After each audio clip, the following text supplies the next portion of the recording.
Hice que mi padre eligiera entre yo y su nueva familia después de que su esposa insultara a mi madre fallecida en la casa que nos dejó. Tengo 25 años y mi nombre es Connor. Vivo en la casa ancestral de mi madre junto con mi padre Gavin de 52 años y mi perro Spencer de 3 años. Esta casa no es solo un lugar donde vivo, sino que representa todo lo que mi madre Fiona fue y todo lo que dejó cuando murió de cáncer cuando yo tenía apenas 16 años. La heredé junto con otros bienes y propiedades que ella había acumulado a lo largo de su vida. Mi madre venía de una familia con dinero y esta casa en particular había pertenecido a su familia por generaciones. Tiene 7 habitaciones, 8 baños y medio, un sótano completamente terminado y un jardín enorme con alberca. Cada rincón tiene una historia, cada foto en las paredes cuenta algo sobre las generaciones que vivieron aquí antes que yo. Mi bisabuelo construyó gran parte de esta casa con sus propias manos, mi abuelo agregó el ala este. Mi madre renovó toda la cocina y los baños. Yo crecí corriendo por estos pasillos sintiendo que cada centímetro de este lugar era parte de mi identidad. Cuando mi madre murió fue devastador. Ella había luchado contra el cáncer durante 2 años y ver cómo esa enfermedad consumía a la mujer más fuerte que conocía fue una de las experiencias más traumáticas de mi vida. Mi padre estuvo ahí durante todo el proceso cuidándola, llevándola a sus citas médicas, sosteniéndole la mano durante la quimioterapia. Honestamente pensé que su amor era inquebrantable. Después de que ella murió mi padre cayó en una depresión profunda. Pasó meses apenas funcionando, yendo al trabajo y regresando a casa solo para sentarse en su habitación mirando fotos viejas. Yo también estaba destrozado, pero alguien tenía que mantener la casa funcionando. Gradualmente ambos comenzamos a sanar. Nunca superas completamente la pérdida de alguien tan importante, pero aprendes a vivir con ese vacío. Los años pasaron y la vida continuó. Terminé la universidad, conseguí un buen trabajo que ahora hago desde casa debido a la pandemia. Adopté a Spencer, quien se convirtió en mi compañero constante. Mi padre también parecía estar mejor, había vuelto a sonreír, salía más con amigos, parecía haber encontrado algo de paz. Lo que no sabía era que durante casi 2 años había estado en contacto con su novia de la preparatoria, una mujer llamada Brooke de 51 años. Aparentemente se habían reconectado a través de redes sociales y habían estado hablando regularmente, saliendo en secreto, construyendo una relación completa sin que yo tuviera la menor idea. Hace unos meses mi padre me dijo que se iba de viaje con algunos amigos de la universidad. Me pareció genial porque necesitaba salir y divertirse un poco. Lo que no me dijo fue que ese viaje era en realidad para casarse con Brooke en una ceremonia pequeña e íntima a la que ni siquiera me invitaron. Me enteré cuando regresó a casa con ella del brazo anunciando que se habían casado. Me quedé en shock absoluto, no sabía qué decir. Estaba parado ahí procesando que mi padre no solo había estado saliendo con alguien en secreto, sino que se había casado sin siquiera decirme que estaba en una relación. Brooke estaba ahí sonriendo como si esto fuera perfectamente normal, como si no acabara de enterarme de que mi padre había reconstruido toda su vida amorosa sin decirme una sola palabra.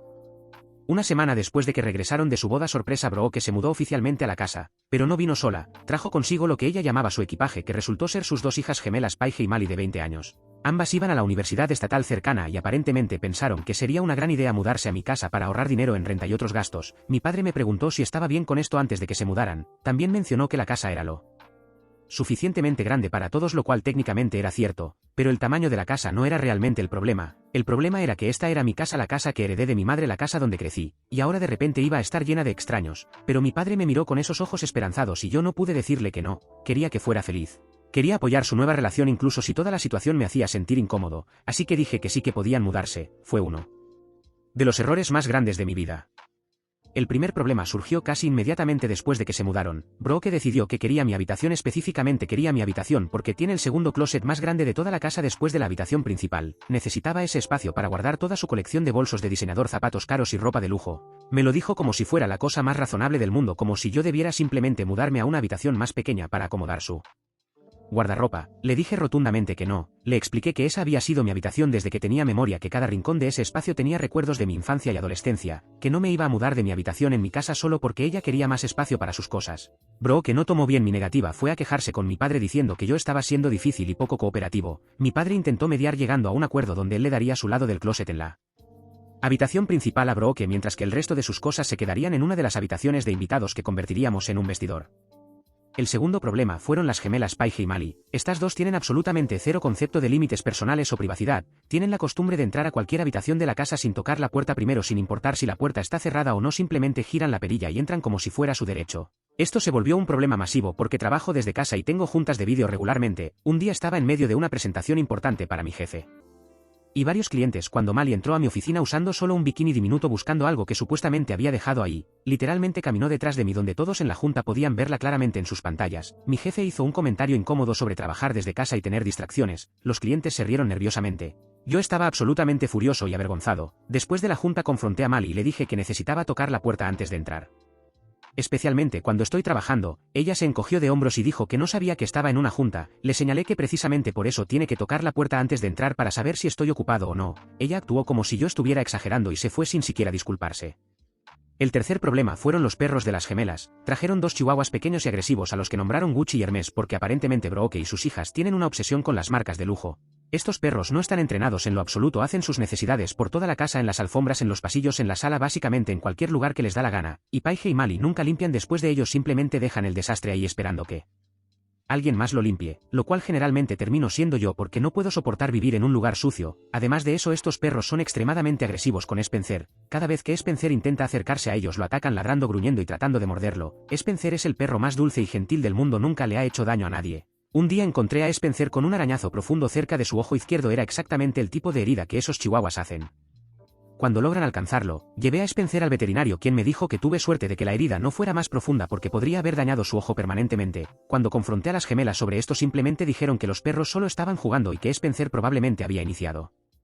El cuarto problema, y probablemente el más doloroso, fue lo que Brooke hizo con las fotos familiares. Esta casa está llena de fotografías de generaciones de mi familia, fotos de mis bisabuelos cuando compraron esta propiedad, fotos de mis abuelos en su boda, fotos de mi madre creciendo en esta casa, fotos de mi madre y mi padre cuando se casaron, fotos mías de bebé, fotos familiares de nosotros 3 antes de que mi madre se enfermara. Cada pared tiene historia, cada foto cuenta algo importante sobre quiénes somos y de dónde venimos. Estas fotos son sagradas para mí, especialmente las de mi madre. Me ayudan a sentir que ella todavía está aquí de alguna manera, que su presencia todavía llena esta casa. Un día llegué a casa después de salir con unos amigos y noté que varias fotos faltaban. Pensé que tal vez se habían caído o que alguien las había movido para limpiar. Fui a buscarlas y las encontré todas apiladas en el ático. Cuando le pregunté a Brooke por qué las había quitado, me dijo que necesitaba hacer espacio para las fotos de su familia, que la casa necesitaba reflejar que ahora era un hogar para todos nosotros, no solo para mí y mis recuerdos. Le dije que absolutamente no, que esas fotos se quedaban exactamente donde estaban. Tomé mi tiempo y volví a colocar cada foto en su lugar original. Esto se convirtió en un juego silencioso y retorcido entre Brooke y yo. Ella quitaba las fotos cuando yo no estaba, yo las volvía a poner, ella las quitaba nuevamente, yo las ponía de vuelta. Esto continuó durante semanas hasta hace 2 días, cuando llegué a casa y encontré que no solo había quitado todas las fotos de mi familia, sino que las había reemplazado completamente con fotos de ella, de Paige y Mali, de su familia extendida. Había cubierto literalmente cada espacio donde antes había una foto de mi familia con fotos de la suya. Era como si estuviera tratando de borrar toda evidencia de que mi madre y mi familia habían existido alguna vez en esta casa. Cuando vi esto, algo en mí se rompió. Toda la frustración y el enojo que había estado conteniendo durante meses finalmente explotó. Fui directo a buscar a Brooke y la encontré en la cocina preparando la cena como si no hubiera hecho nada malo. Le dije que necesitábamos hablar inmediatamente. Ella me miró con esa sonrisa condescendiente que había aprendido a odiar y me preguntó qué pasaba. Le dije que había visto lo que hizo con las fotos y que esto había ido demasiado lejos, que no podía seguir quitando las fotos de mi familia y reemplazándolas con las suyas, que esta era mi casa y que ella no tenía derecho a cambiar nada sin mi aprobación. Brooke dejó de sonreír y su expresión se volvió fría. Me dijo que como esposa de mi padre ella tenía todo el derecho de decorar la casa como quisiera, que necesitaba entender que las cosas habían cambiado y que ya no era solo yo y mi padre, que ahora éramos una familia mezclada y que la casa necesitaba reflejar eso. Le dije que entendía perfectamente que las cosas habían cambiado, pero que eso no le daba permiso de borrar a mi madre de su propia casa. Entonces ella dijo algo que nunca olvidaré. Dijo que tal vez era tiempo de que yo superara la muerte de mi madre, que habían pasado 9 años y que mi obsesión con mantener todo como si ella todavía estuviera viva no era saludable. Luego añadió que claramente mi madre no me había educado bien si pensaba que podía ser tan egoísta y controlador, que probablemente mi madre había sido igual de egoísta e inútil si así es como resultó su hijo. En ese momento vi rojo. Nadie, y especialmente no esta mujer que apenas conocía, tenía derecho a hablar de mi madre de esa manera. Le grité que cómo se atrevía a hablar así de mi madre en la casa que ella construyó, en la casa donde ella creció. Le dije que había soportado semanas de sus mierdas y las de sus hijas, que había intentado ser paciente y comprensivo por el bien de mi padre, pero que insultar a mi madre era la línea que no podía cruzar. Le dije que empacara sus cosas junto con sus hijas, porque las iba a correr de mi casa. Brooke se rió en mi cara y me dijo que no tenía ningún derecho a correrla de su casa, que como esposa de mi padre ella tenía tanto derecho a estar ahí como yo. Le respondí palabra por palabra: señora, usted está viviendo bajo mi techo, esta es mi casa, la heredé de mi madre y está legalmente a mi nombre. Ahora mismo usted, sus hijas y sus perros están invadiendo mi propiedad. Váyase antes de que llame a la policía y la haga sacar por la fuerza. Le di hasta el fin de semana para que empacara y se fuera. Mi padre llegó temprano a casa ese día después de que Brooke lo llamó llorando contándole su versión de lo que había pasado. Por supuesto ella hizo que sonara como si yo hubiera enloquecido sin razón. Mi padre me pidió que nos sentáramos y habláramos. Le conté toda mi versión de la historia. Le dije sobre las fotos, sobre el comentario de Brooke acerca de mi madre, sobre todos los problemas que habían estado ocurriendo durante meses que él aparentemente no había notado o había elegido ignorar. Le hablé sobre las gemelas entrando a mi oficina sin tocar, sobre sus perros atacando a Spencer y dejando desastres por toda la casa, sobre Brooke tratando de quitarme mi habitación, sobre cómo me sentía como un extraño en mi propia casa. Esperaba que mi padre entendiera que viera por qué había llegado a ese punto de querer que se fueran. Pero en lugar de eso mi padre comenzó a defender a Brooke y a las gemelas, dijo que se estaban ajustando todavía, que mudarse a una nueva casa siempre es difícil y que necesitaba ser más paciente con ellas. Le dije que había sido paciente durante meses, que había soportado cosa tras cosa esperando que mejorara, pero que solo había empeorado. Le recordé que esta era mi casa legalmente y que yo tenía el derecho de decidir quién vivía aquí. Mi padre entonces dijo algo que me dolió profundamente. Dijo que sí, técnicamente la casa era mía, pero que él era mi padre y que esperaba que lo apoyara en su matrimonio. Le pregunté si había escuchado la parte donde ella insultó a mi madre, donde dijo que mi madre me había educado mal y que ella era inútil. Mi padre se quedó callado por un momento y luego dijo que Brooke probablemente estaba molesta y que no lo dijo en serio. No podía creer lo que estaba escuchando. Mi padre estaba justificando lo injustificable, estaba defendiendo a una mujer que había insultado a su primera esposa, la madre de su hijo, la mujer con la que estuvo casado por más de 20 años. Le dije que estaba decepcionado, que esperaba que al menos él defendiera la memoria de mi madre. Finalmente le dije que tenía que tomar una decisión: podía quedarse aquí conmigo en la casa donde construyó su vida con mi madre o podía irse con Brooke y sus hijas, pero que ya no podía tener ambas cosas. Le di hasta el fin de semana para decidir. Actualización 1. Han pasado 2 semanas desde que le di ese ultimátum a mi padre y las cosas han sido increíblemente tensas. Mi padre no me ha hablado directamente desde esa conversación, se comunica conmigo a través de mensajes de texto cortos y fríos. Cuando estamos en la misma habitación actúa como si yo no existiera. Brooke y las gemelas tampoco me hablan, de hecho parecen estar disfrutando la situación. Las escucho hablar entre ellas sobre cómo soy un hijo malagradecido y egoísta, sobre cómo mi padre debería dejarme y elegirlas a ellas. Brooke ha estado trabajando activamente para convencer a mi padre de que yo soy el problema. Muchos de ustedes me recomendaron que buscara asesoría legal para proteger mis derechos sobre la propiedad y eso fue exactamente lo que hice. Fui con un abogado especializado en derecho de propiedad y herencias, le conté toda la situación. Le mostré los documentos que probaban que la casa estaba completamente a mi nombre como parte de la herencia de mi madre. El abogado me confirmó que legalmente yo tenía todo el derecho de desalojar a Brooke y a sus hijas si así lo deseaba. Lo que realmente me sorprendió fue lo que descubrí cuando comencé a investigar un poco más sobre Brooke. Hablé con algunos conocidos mutuos de cuando ella y mi padre iban a la preparatoria juntos. Resulta que Brooke siempre había estado obsesionada con el estatus social y el dinero. Varias personas me contaron que en la prepa ella salía con mi padre porque él era popular y venía de una familia con buenos ingresos, cuando mi padre decidió ir a una universidad menos prestigiosa para estar cerca de mi madre, quien estaba estudiando en la universidad local. Brooke rompió con él dramáticamente. Después de eso Brooke se casó con un hombre rico, pero ese matrimonio terminó en divorcio después de que él descubrió que ella le había sido infiel múltiples veces. Uno de los conocidos me dijo algo que me heló la sangre.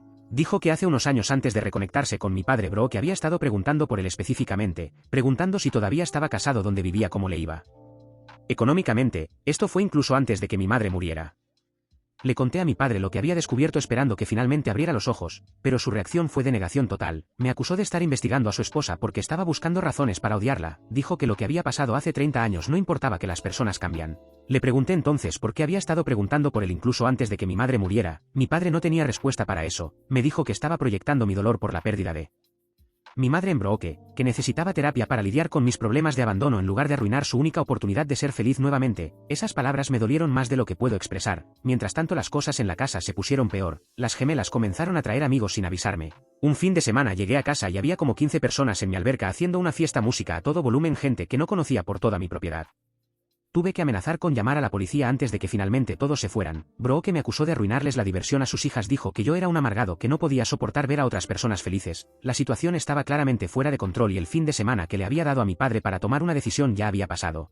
Lo confronté y le pregunté qué había decidido, si se quedaba o se iba. Mi padre me miró con una mezcla de tristeza y resentimiento y me dijo que no podía creer que lo estuviera forzando a elegir, que ningún hijo debería poner a su padre en esa posición. Le respondí que ningún padre debería permitir que su esposa irrespete la memoria de su primera esposa y maltrate a su hijo. Finalmente mi padre dijo que se iría con Brooke, que no podía abandonarla cuando acababan de casarse, que esperaba que con el tiempo yo entendiera su decisión y que pudiéramos reparar nuestra relación. Mi padre empacó sus cosas esa misma noche. Los vi irse con una mezcla de alivio y tristeza. Actualización 2. Han pasado 3 meses desde que mi padre se fue de la casa con Brooke y las gemelas. Durante las primeras semanas no tuve ningún contacto con él, intenté llamarlo varias veces, pero nunca respondió mis llamadas. Le mandé mensajes de texto preguntándole cómo estaba, dónde se habían mudado, si necesitaba algo. Todo lo que recibía eran respuestas cortas y frías de 1 o 2 palabras. La familia extendida comenzó a involucrarse. Mi tía Patricia, que es la hermana de mi madre, me llamó después de enterarse de lo que había pasado. Ella siempre había sido cercana a mí y cuando le conté toda la historia se puso furiosa. Me dijo que había hecho exactamente lo correcto, que mi madre estaría orgullosa de que defendiera su memoria y su casa. También me contó algo interesante. Dijo que había visto a Brooke en el funeral de mi madre hace 9 años. En ese momento no le dio mucha importancia, pero ahora que sabía que Brooke y mi padre habían reconectado empezó a tener sentido. Brooke había estado ahí evaluando la situación incluso en el funeral de mi madre. Lo que realmente cambió todo fue cuando recibí una llamada de un número desconocido, un martes por la noche. Era mi padre, sonaba cansado y derrotado. Me dijo que necesitábamos hablar, quedamos de vernos en un café neutral. Cuando llegué al café mi padre ya estaba ahí sentado en una mesa del fondo. Se veía terrible, había perdido peso, tenía ojeras profundas, parecía haber envejecido 10 años en solo 3 meses. Nos sentamos y hubo un silencio incómodo antes de que finalmente hablara. Me dijo que había cometido un error, que se había dado cuenta de que Brooke no era la persona que él pensaba que era. Le pregunté qué había pasado y lo que me contó fue revelador. Resulta que después de mudarse Brooke inmediatamente comenzó a presionarlo para que demandara parte de la herencia de mi madre, argumentando que como él había sido el esposo de mi madre por más de 20 años merecía una parte de las propiedades que ella había dejado. Mi padre se negó rotundamente diciéndole que jamás le haría eso a su hijo. Brooke se puso furiosa y ahí fue cuando mostró su verdadera cara. Le dijo que ella no se había casado con él para vivir en un apartamento pequeño rentado, que se había casado esperando vivir en esa casa de varios millones de dólares, que si él no iba a pelear por lo que le correspondía entonces su matrimonio había sido un error. Mi padre finalmente vio lo que yo había estado tratando de decirle todo este tiempo. Brooke nunca lo había amado, solo quería acceso a la propiedad. También descubrió que Brooke había estado mintiendo sobre su situación financiera. No estaba en quiebra, como había afirmado, tenía una cantidad considerable de dinero del divorcio de su matrimonio anterior, pero no quería gastarlo prefiriendo vivir del dinero de mi padre. Mi padre me dijo que quería dejar a Brooke, que había comenzado los trámites de divorcio. Me pidió perdón por no haberme escuchado, por haber elegido a Brooke sobre mí, por permitir que ella insultara a mi madre. Lloró mientras me decía cuánto extrañaba nuestra casa, no por la casa en sí sino por los recuerdos que contenía por sentir cerca de mi madre. Le dije que entendía, le pregunté si quería volver a casa y me dijo que no sabía si tenía derecho después de todo lo que había pasado. Le dije que siempre tendría un lugar en esa casa. Acordamos que se mudaría de regreso una vez que el divorcio estuviera finalizado. Actualización 3. Han pasado 6 meses desde mi última actualización y finalmente puedo decir que las cosas se han estabilizado. El divorcio entre mi padre y Brooke se finalizó hace 2 meses. Fue un proceso complicado donde Brooke intentó conseguir todo lo que pudo. Reclamó que mi padre la había manipulado emocionalmente, que le había prometido una vida de lujo que nunca pudo darle. Pidió alimony argumentando que había dejado oportunidades laborales para casarse con él, lo cual era completamente falso. El juez no le dio casi nada porque el matrimonio había durado menos de 1 año y no había bienes compartidos que dividir. Brooke salió del juzgado furiosa amenazando con apelar, pero su abogado le dijo que no tenía caso. Mi padre se mudó de regreso a casa hace 1 mes y ha sido como retroceder el tiempo a antes de que Brooke apareciera. Volvió a colocar todas las fotos de mi madre exactamente donde estaban antes. Pasamos noches enteras organizando álbumes de fotos y contando historias sobre ella. Fue terapéutico para ambos poder honrar su memoria sin que nadie nos juzgara o tratara de borrarla. En cuanto a Brooke y las gemelas, aparentemente se mudaron a otro estado para vivir con la hermana de Brooke. Escuché a través de conocidos mutuos que Brooke está buscando su próximo objetivo, probablemente otro hombre mayor con propiedades o dinero. Las gemelas tuvieron que transferirse a otra universidad porque ya no podían pagar la matrícula sin vivir gratis en mi casa. Mi padre bloqueó a Brooke en todo después de que ella intentó contactarlo varias veces pidiendo dinero prestado. Spencer está mucho más feliz ahora que esos chihuahuas agresivos se fueron. Su herida cerca del ojo sanó completamente sin dejar cicatriz. Mi relación con mi padre también ha mejorado significativamente. Hablamos abiertamente sobre lo que pasó, sobre cómo podríamos haber manejado las cosas diferentes. Él admite que debió haberme incluido en su decisión de casarse. Yo admito que tal vez el ultimátum fue demasiado duro, aunque entiendo por qué sentí que no tenía otra opción. Hemos acordado que en el futuro tomaremos decisiones importantes juntos, especialmente si involucran la casa o nuestra familia. Actualización 4. Ha pasado 1 año completo desde que todo este drama comenzó y quería dar una actualización final para cerrar este capítulo. Mi padre y yo estamos mejor que nunca. Hemos desarrollado una relación más fuerte basada en comunicación honesta y respeto mutuo. Él conoció a alguien nuevo hace unos meses, una mujer llamada Jenny que trabaja en su oficina. Esta vez me la presentó adecuadamente, tuvimos varias cenas juntos antes de que las cosas se pusieran serias entre ellos. Jenny es completamente diferente a Brooke, es genuina, amable, respetuosa, no tiene ningún interés en mi casa o mi herencia, tiene su propia carrera exitosa y sus propias finanzas estables. Lo más importante es que respeta la memoria de mi madre. Cuando vio las fotos en las paredes hizo comentarios hermosos sobre cómo podía ver de quien había heredado mis ojos. Mi padre está tomando las cosas lentamente, esta vez no hay planes inmediatos de casarse o de que ella se mude, están disfrutando conocerse sin prisa. He hecho algunos cambios en la casa, no cambios grandes sino pequeñas actualizaciones que la hacen sentir más mía. Renové mi oficina para que sea más funcional para trabajar desde casa. Arreglé el jardín plantando las flores favoritas de mi madre. Instalé un sistema de seguridad mejor para tener más control sobre quién entra y sale de la propiedad. Spencer y yo hemos establecido una rutina agradable. La casa finalmente se siente pacífica, otra vez se siente como un hogar, no como un campo de Batalla, reflexionando sobre todo lo que pasó, no me arrepiento de haber dado ese ultimátum. Si fue una decisión difícil y si temporalmente dañó mi relación con mi padre, pero era necesario, necesitaba establecer límites claros, necesitaba defender la memoria de mi madre, necesitaba proteger mi hogar. Si no hubiera tomado esa posición firme, Brooke probablemente todavía estaría aquí envenenando todo con su toxicidad. Para aquellos que están lidiando con situaciones similares, mi consejo es establecer límites claros desde el principio, no esperar a que las cosas escalen, comunicar sus preocupaciones honestamente, documentar todo especialmente si hay aspectos legales sobre propiedades involucrados, confiar en sus instintos, defender lo que es correcto vale la pena incluso cuando es difícil.